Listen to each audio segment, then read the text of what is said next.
Now, a new partnership aims to revolutionise diabetes management in Australia. Understanding type 1, type 2 and pre-diabetes is crucial as type 2 poses significant dangers. Joining me now to discuss this partnership and a little bit more about the space is Kate Say from Be Fit Food. It's wonderful to have you. Tell us a little bit more about this dramatic new partnership that's going on. So just about a week ago, Diabetes Australia announced their partnership with Defeat Diabetes. And what's so significant about this is that Defeat Diabetes is technically a low-carb organisation. And I guess over the years, the legislation in regards to how many carbs a diabetic should be having, or a pre-diabetic or a person with diabetes, has been quite controversial, and even doctors losing their medical licenses for recommending low-carb diets. There was Gary Fettke in Tasmania, and then there was another doctor, Professor Tim Noakes, over in South Africa, that lost his practicing licence for recommending low-carb.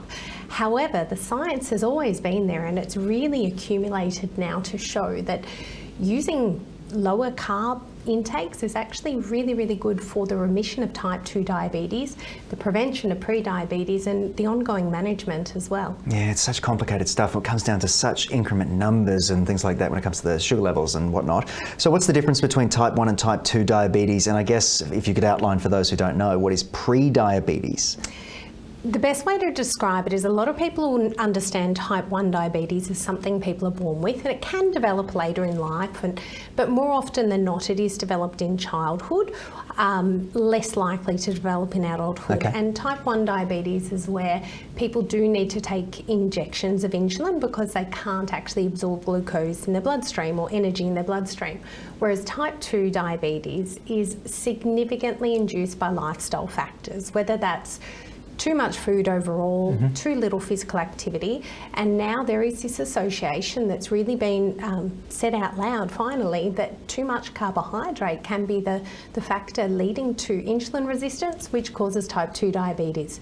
Now, pre-diabetes is something that I guess before the disease is actually established itself, diagnosed, you'll be in this phase for a very long time. It could be many years, maybe even decades, being pre-diabetic or having signs and symptoms showing insulin resistance, which simply means that you're not processing the food, the energy, the glucose in the bloodstream. So I don't want to oversimplify it, but in the time we have, it's important to do so. But how can Australians, I guess, put type 2 diabetes into remission or perhaps prevent it developing in the first place? What have you seen based on the work that you're doing at the moment? Well, all around the world, they're starting to acknowledge low carb. So we're seeing people moving from that recommended 45% to 65% of our total calories as carbohydrate to actually under that, maybe around 26%, which is less than 130 grams of carbohydrates per day, or even the very low carb diets, which are around 10% of our total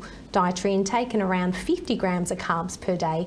The interventions that are looking at type 2 diabetes and putting diabetes into remission are really looking at cutting carbohydrates for about 3 weeks to 50 grams and then working out what someone's individual carbohydrate tolerance is, and it is different for everyone.